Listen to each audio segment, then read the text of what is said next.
great battle was about to begin. This group of blind warriors smeared mud across their faces, using its familiar scent to distinguish friend from foe. At that moment, enemy blind soldiers were inching their way up from below, probing carefully in their direction. Neither side could see, so the key to winning was razor-sharp hearing and heightened perception. Sensing the enemy was close, the Aquaman figure decisively gave the signal, tapping the ground twice in quick succession.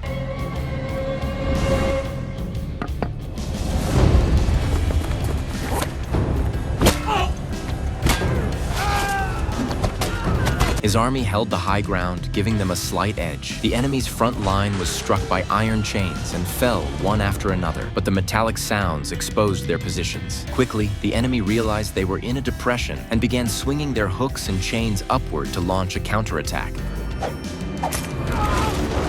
One unfortunate warrior was snagged and yanked down. The safety rope tied to his back quickly became a climbing aid for the enemy. With the invaders rapidly closing in, Aquaman had no choice but to cut the rope himself, sacrificing his own man.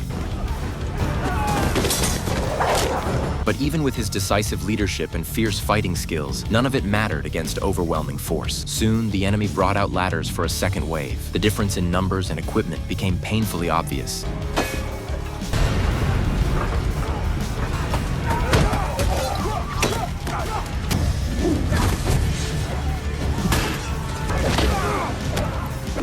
The enemy's sturdy armor and razor-sharp weapons overwhelmed Aquaman's warriors. Their superior gear quickly flipped the tide of battle. Outnumbered and outmatched, even Aquaman was nearly dragged off the cliff to his death.